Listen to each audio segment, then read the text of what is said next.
Je vous propose de prendre la parole de Dieu. Nous allons lire dans Éphésiens au chapitre 3 quelques versets, s'il vous plaît.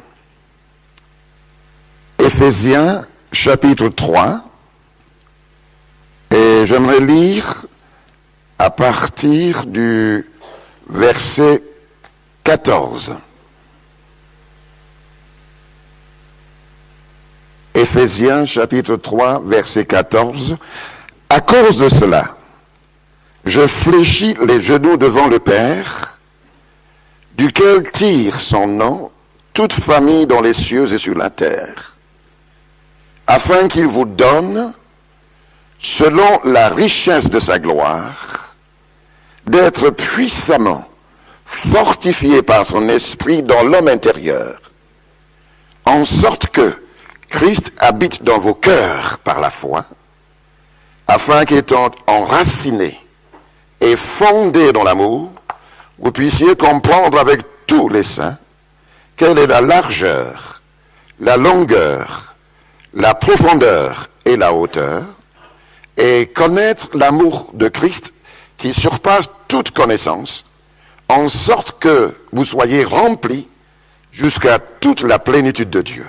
Or, à celui qui peut faire, par la puissance qui agit en nous, infiniment au-delà de tout ce que nous demandons ou pensons, à lui soit la gloire, dans l'Église et en Jésus-Christ, dans toutes les générations, au siècle des siècles.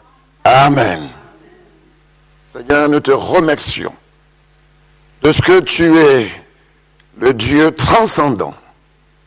Tu es le Dieu suprême. Tu es celui qui est venu à nous. Merci de ce que nous sommes le troupeau que ta main conduit.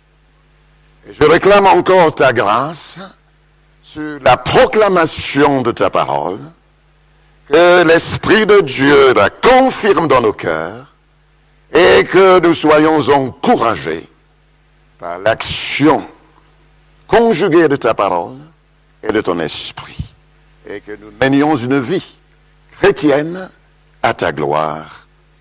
Amen. J'aimerais attirer votre attention sur ce verset 16. L'apôtre dit qu'il prie, il fléchit les genoux devant le Père, afin qu'il donne aux croyants d'être puissamment fortifiés par son esprit dans l'être intérieur.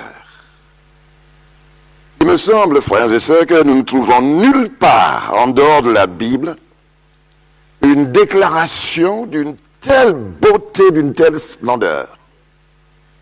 L'apôtre se prosterne devant Dieu. Il plie les genoux devant le Père. Et par la grâce de Dieu, le Dieu de l'apôtre Paul, c'est aussi notre Dieu. Et non seulement ce matin, mais toute notre vie, nous voulons plier les genoux devant lui. Nous qui étions autrefois sans Christ, privés du droit de cité en Israël, étrangers aux alliances de la promesse, sans espérance et sans Dieu dans le monde, à cause de Jésus-Christ, nous faisons partie de la famille de Dieu. La prière de l'apôtre est stupéfiante, extraordinaire, même audacieuse. Il demande à Dieu d'accorder aux croyants d'être puissamment fortifiés par son esprit dans leur être intérieur. Et que le Christ habite dans nos cœurs par la foi, que nous soyons enracinés, fondés dans l'amour, afin d'être capables de comprendre avec tous les autres croyants quelle est la largeur, la longueur, la profondeur, la hauteur, et de connaître l'amour du Christ qui surpasse toute connaissance, en sorte que nous soyons remplis jusqu'à toute la plénitude. Écrit aux croyants de l'assemblée d'Éphèse, dont beaucoup étaient autrefois des esclaves. Pas de titre, ce sont des anonymes. On ne connaît pas leur nom. Tout ce que nous savons, c'est que c'était des croyants qui sont passés de la mort spirituelle à la vie. Et l'apôtre intercède pour eux. Et cet écrit, cet épître, donc, s'adresse non pas à une élite, non pas à des gens qui ont une connaissance technique extraordinaire. C'est encourageant parce que nous-mêmes, par l'action du Saint-Esprit, nous pouvons saisir ce que Dieu veut nous communiquer. La prière de cet homme qui est en prison, ce qui ne demande pas me surprend. Il ne demande pas que Dieu opère un changement dans ces circonstances, pour lui-même ou pour les croyants d'Éphèse.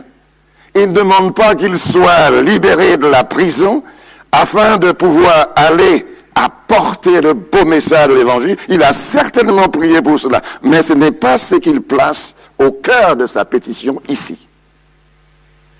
Il ne prie pas pour l'amélioration des circonstances. Sa prière, ô Seigneur, que mes frères et sœurs aient les yeux ouverts spirituellement, et quelle que soit leur situation, qu'ils soient fortifiés dans leur être intérieur par le Saint-Esprit. Le souci de l'apôtre, c'est que la priorité de priorité, c'est que nous soyons fortifiés dans notre être intérieur. Il plie les genoux devant le Père. Cette position à genoux dénote l'importance, l'aspect solennel de sa prière. Comme vous le savez, on peut prier debout, on peut prier assis, on peut prier courbé, on peut prier en marchant, on peut prier dans sa voiture, on peut prier à la cuisine. Mais ce que nous savons, c'est que chez les Juifs, la position habituelle dans la prière, c'était debout. Dans Matthieu 6, Jésus dit, lorsque vous priez, ne soyez pas comme les hypocrites, qui aiment à prier debout dans les synagogues et au coin des rues pour être vus des hommes. Dans Marc 11, 25, lorsque vous êtes debout, faisant votre prière, si vous avez quelque chose contre quelqu'un, pardonnez, afin que votre Père qui est dans les cieux vous pardonne aussi vos offenses. Dans Luc 18, 2 hommes montèrent au temple pour prier. L'un était pharisien, l'autre publicain. Le pharisien, debout, priait ainsi en lui-même. Ô Dieu, je te rends grâce parce que je ne suis pas comme le reste des hommes qui sont ravisseurs, injustes, adultères, ou même comme ces publicains. Mais dans les moments particulièrement solennels, les gens priaient à genoux. Jésus, Luc 22, après être sorti, il alla selon sa coutume à la montagne des Oliviers. Ses disciples le suivirent. Lorsqu'il fut arrivé dans ce lieu, il leur dit, priez afin que vous ne tombiez pas en tentation. Puis, il s'éloigna d'eux, à la distance d'environ un jet de pierre. Et s'étant mis à genoux, il pria, Père, si tu voulais éloigner de moi cette coupe, toutefois, que ma volonté ne se fasse pas, mais la tienne. Alors un ange lui apparut du ciel pour le fortifier. Étant en agonie, il pria plus instamment, et sa sueur devint comme des grumeaux de sang qui tombaient à terre. Lorsqu'on lapidait Étienne, acte 7, il priait, il disait, Seigneur Jésus, reçois mon esprit. Puis s'étant mis à genoux, il s'écria d'une voix forte, Seigneur, ne leur impute pas ce péché. Et après ces paroles, il s'endormit dans la mort. Dans Acte 20, lorsque l'apôtre Paul rassemble les pasteurs ou les responsables de l'Église, il leur parle avec solennité. Je sais qu'il s'introduira parmi vous après mon départ des loups cruels qui n'épargneront pas le troupeau. Je sais qu'il s'élèvera du milieu de vous des hommes qui enseigneront des choses pernicieuses pour entraîner les disciples après eux. Veillez donc. Souvenez-vous que durant 3 ans, je n'ai cessé nuit et jour de vous exhorter avec larmes, etc. Et la Bible nous dit, au verset 36, acte 20, après avoir ainsi prié, il se mit à genoux et il pria avec eux tous. Tous fondirent en larmes et se jetant au cou de Paul, il l'embrassait, affligé surtout de ce qu'il leur avait dit, qu'il ne verrait plus son visage.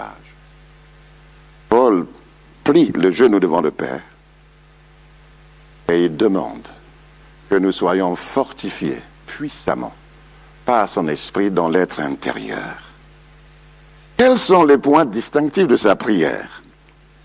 Il ne sous-estime pas le problème des chrétiens. Le Nouveau Testament ne fait jamais cela. Ni dans l'Ancien Testament, ni dans le Nouveau. Jamais on ne minimise les problèmes et difficultés. La Bible ne dit jamais « Oh, ce n'est pas grave ce que vous êtes en train de subir ». La Bible ne dit pas non plus que tous les problèmes que nous pouvons connaître disparaîtront en un instant. La Bible est très réaliste. Jésus dit dans Jean 16, 33, « Je vous ai dit ces choses afin que vous ayez la paix en moi. Vous aurez des tribulations dans le monde, mais prenez courage, j'ai vaincu le monde. » Frères et sœurs, je ne sais pas ce que vous êtes en train de vivre. Mais lorsque l'apôtre Paul et les autres serviteurs de Dieu passaient dans les églises, ils exhortaient le croyant à persévérer dans la foi en disant que c'est par beaucoup de tribulations qu'il nous faut entrer dans le royaume de Dieu. En Apocalypse, il nous est dit, ne crains pas ce que tu vas souffrir. Le diable jettera quelques-uns de vous en prison, afin que vous soyez éprouvés. Et vous aurez une tribulation de 10 jours. Sois fidèle jusqu'à la mort. Et je te donnerai la couronne de vie. On peut passer par des moments difficiles. Lorsque mon épouse était enceinte de notre fille, les choses ne se sont pas passées comme on aurait souhaité. Notre fille se trouvait dans une situation très critique. Et à l'époque, nous étions à Saint-Dié. Elle a été transportée en urgence à Nancy. Ça faisait 80 kilomètres. Et lorsque j'allais lui rendre visite, évidemment, c'était quelque chose de poignant. Ça me touchait. Et un jour, j'ai voulu savoir un peu comment les choses se passaient. J'ai contacté donc le spécialiste. Il m'a dit, monsieur, dans cette situation précise, il y a beaucoup d'espoir. Quand vous entendez un verdict comme cela, ça vous fait mal. Je suis entré. Et lorsque je rendais visite à ma femme, elle est à la clinique, ça me faisait mal.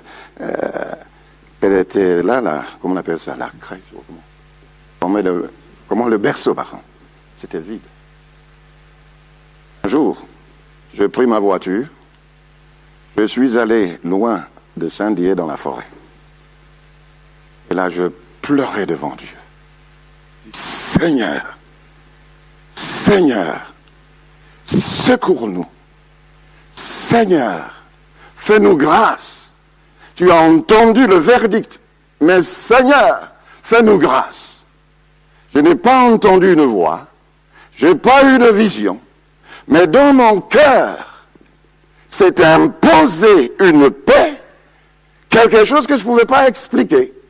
Je rentre à la maison et il y avait un pasteur qui m'a écrit avec une carte de visite, avec ce verset, pour vous qui craignez le Seigneur, le soleil de justice se lèvera avec la guérison sous ses ailes.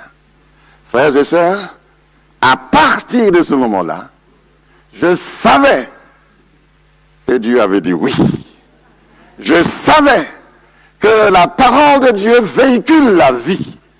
Je savais que Dieu n'est pas limité par la connaissance scientifique, médicale. Dieu n'est pas contre la médecine, mais il est au-dessus de tout. Oh, mon cœur fut fortifié. Mon être intérieur fut fortifié.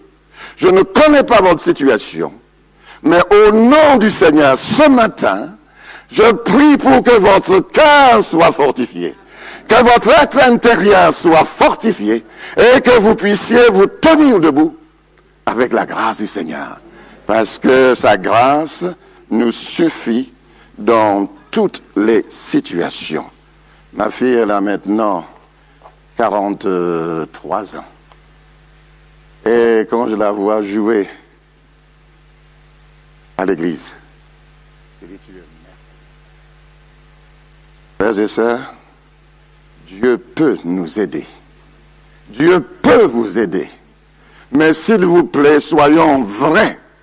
Ce n'est pas parce que nous sommes chrétiens que nous ne connaîtrons pas les difficultés. Ça fait partie de la vie chrétienne.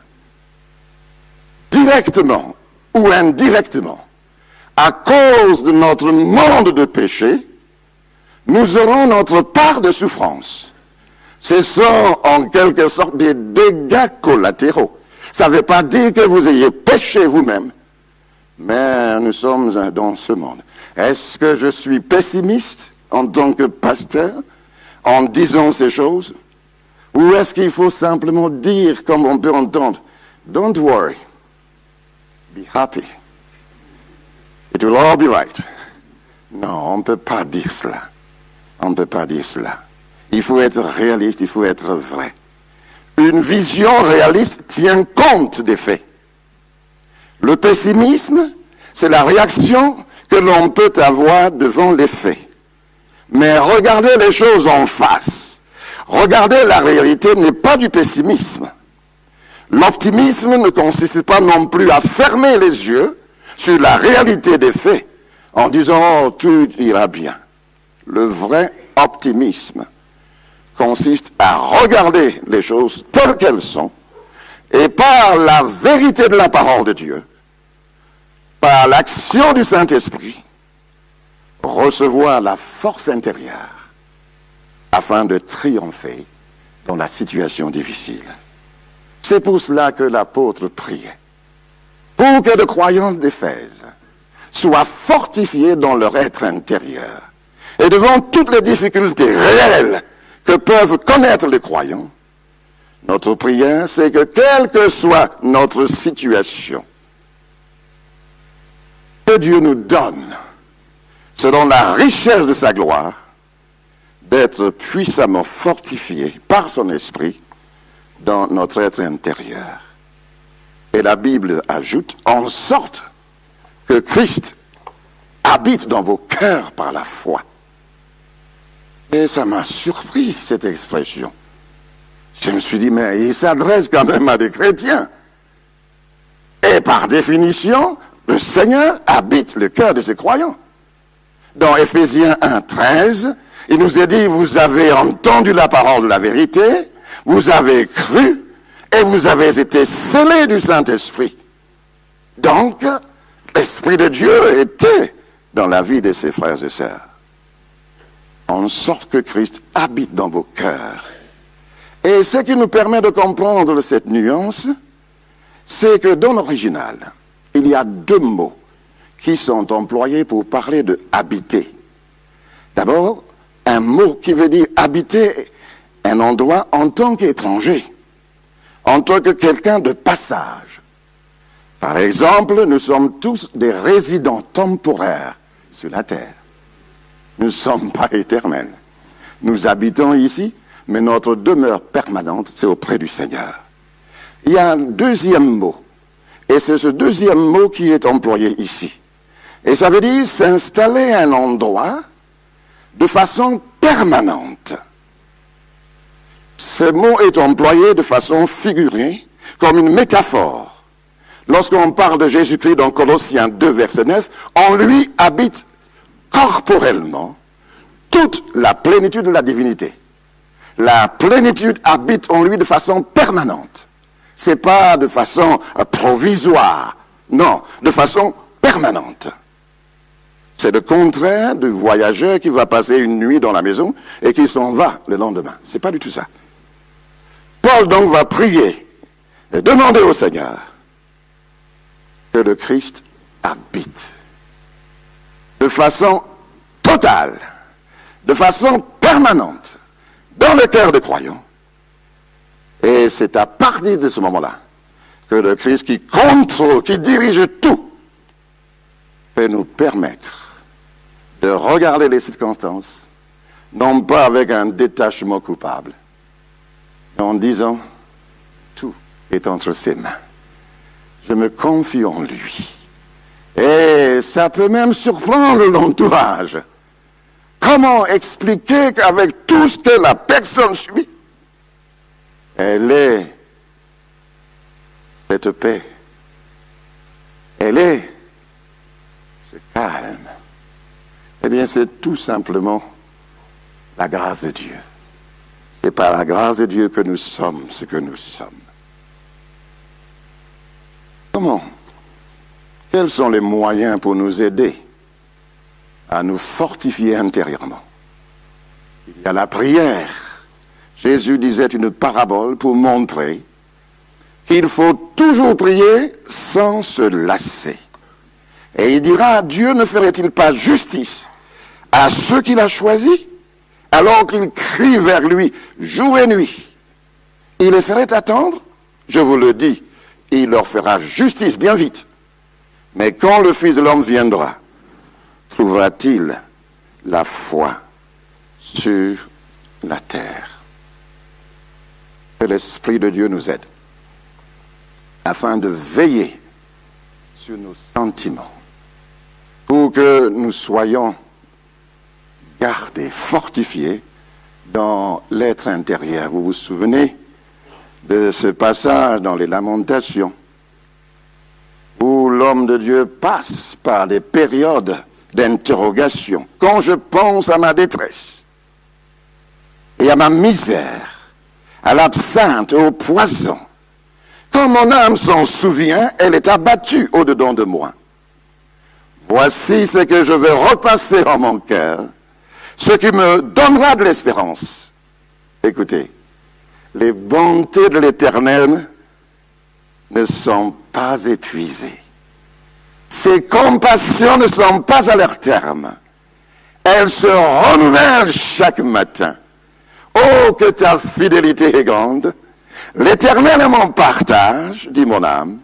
C'est pourquoi je vais espérer en lui. L'Éternel a de la bonté pour qui espère en lui? Pour l'âme qui le cherche. Que nous soyons fortifiés dans notre être intérieur. Vous vous souvenez de ces deux disciples sur le chemin d'Emmaüs, à 2 heures de marche de Jérusalem. Ils parlaient entre eux de tous les événements qui venaient de se produire. Et comme ils parlaient et discutaient ensemble, voilà Jésus lui-même qui les rejoint et qui va faire route avec eux. Nul n'est comme lui. Alors que nous avons nos pourquoi, nos interrogations, il vient faire route avec nous. Mais vous avez constaté qu'il leur pose une question, mais de quoi vous entretenez-vous? En marchant pour que vous soyez si tristes. Il y avait l'incompréhension de la nécessité de la croix. Ils attendaient un Messie conquérant. Et voilà un Messie qui meurt sur la croix. Alors qu'il est dit, maudit soit quiconque meurt sur la croix. Maudit. Ça ne cadre pas avec leur conception. Comment est-ce que Jésus va rectifier les choses? C'est l'exposé de la parole de Dieu qui va réchauffer leur cœur. Commençons par Moïse, les psaumes, les prophètes et dans toutes les Écritures. Il leur a expliqué ce qui s'est passé. Et à partir de ce moment-là, leur cœur était réchauffé. Et ils étaient désormais pleins d'espérance et de confiance. Si nous croyons que le Seigneur habite nos cœurs, nous croyons aussi que par sa parole, il peut nous éclairer. Par sa parole, il nous accompagne. Pourquoi avons-nous besoin d'être fortifiés dans notre être intérieur? Eh bien, nous avons besoin de grandir. De grandir. Parce que, vous savez, un bébé, un nouveau-né, il est faible, il a besoin d'être fortifié, il n'est pas conscient des dangers. Il ignore beaucoup de choses dans l'environnement, susceptibles de l'attaquer, lui faire du mal.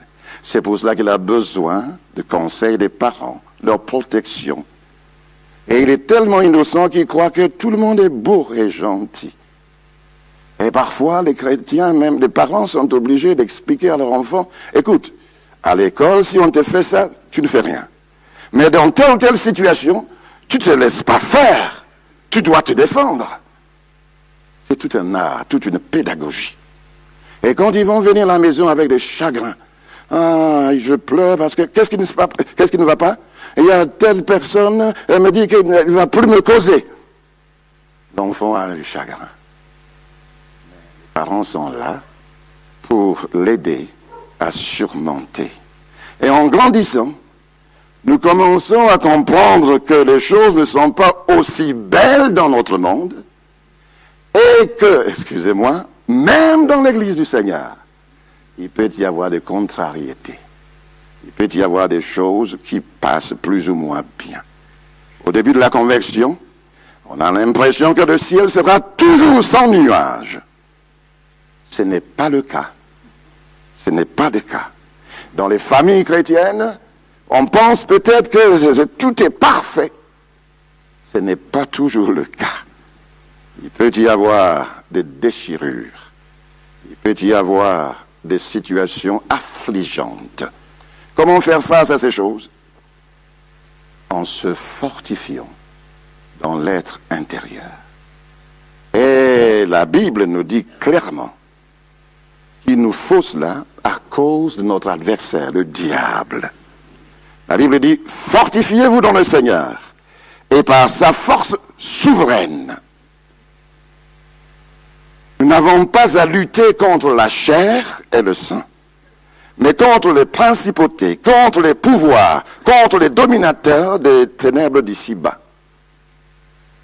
contre les esprits du mal dans les lieux célestes. C'est pourquoi prenez toutes les armes de Dieu afin de pouvoir résister dans le mauvais jour et tenir ferme après avoir tout surmonté.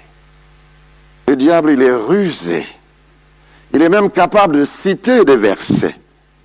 Si tu es le Fils de Dieu, jette-toi depuis le haut du temple, car il est écrit. Attention, frères et sœurs. Que Dieu nous donne le discernement. Et vous pouvez même avoir des visions authentiques de la part de Dieu. Mais quant à l'interprétation, la compréhension de ce que Dieu a voulu vous dire par la vision, et surtout quand et comment elle se réalisera, faisons attention. L'apôtre Paul a reçu le mandat de prêcher la parole de Dieu, et il a exercé ce ministère d'une manière remarquable. Ils arrivent avec ses compagnons d'œuvre à Césarée. Ils entrent dans la maison de Philippe l'évangéliste. Il est là avec ses 4 filles vierges qui prophétisent. Et puis, pendant qu'ils étaient là, eh bien voilà un prophète, Agabus, qui descend de la Judée, qui vient chez eux. Il prend la ceinture de Paul, il se lie les pieds et les mains. Il dit, voici ce que déclare le Saint-Esprit. L'homme à qui cette ceinture appartient, les Juifs le liront de cette manière à Jérusalem et les livreront entre les mains des païens. Après avoir entendu cela, nous et ceux de l'endroit, nous avons supplié Paul de ne pas monter à Jérusalem. Alors Paul répond, qu'avez-vous à pleurer, à me briser le cœur? Car moi, je suis prêt non seulement à être lié, mais encore à mourir à Jérusalem pour le nom du Seigneur Jésus-Christ. Comme il ne se laissait pas persuader, nous n'avons plus insisté, nous avons dit que la volonté du Seigneur soit faite. Qu'est-ce qui s'est passé? Il y avait une prophétie authentique. Mais quant à comprendre l'application, les frères et sœurs, certainement poussés par les émotions légitimes, fraternelles, auraient souhaité que Paul n'aille pas. Mais ce n'était pas ça ce que Dieu voulait. Je crois à la dimension prophétique. Les uns et les autres, nous avons fait des expériences remarquables.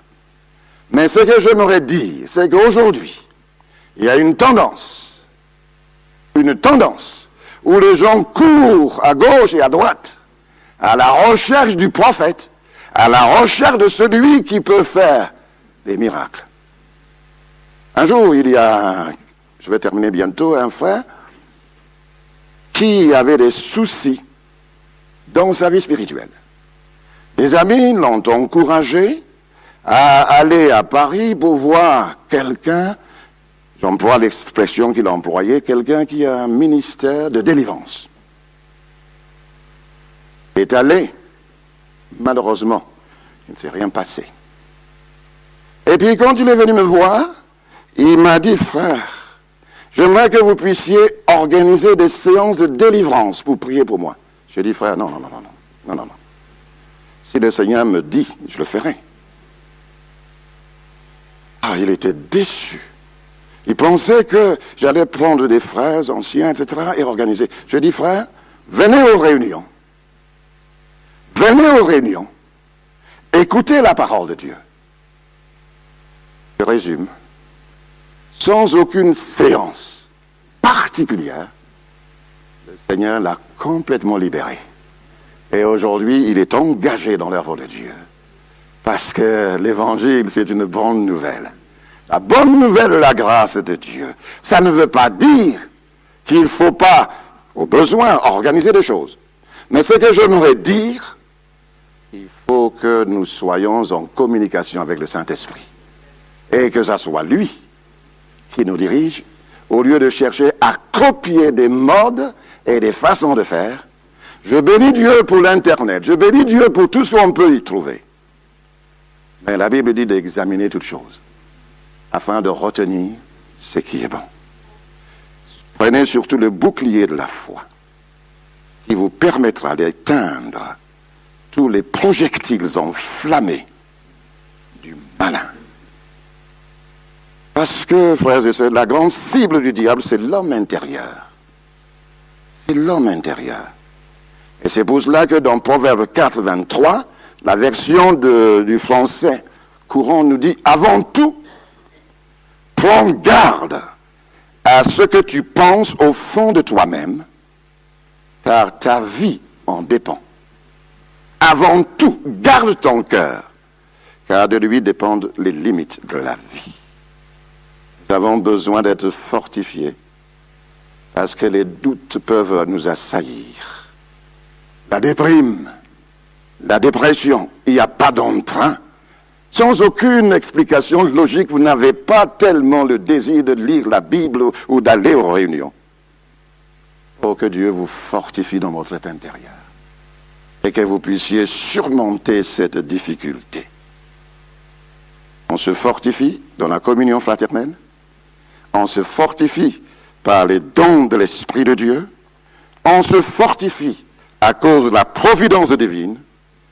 Et je termine avec ce verset que nous connaissons tous dans Ésaïe 40, verset 27. Ésaïe 40, verset 27 nous dit ceci.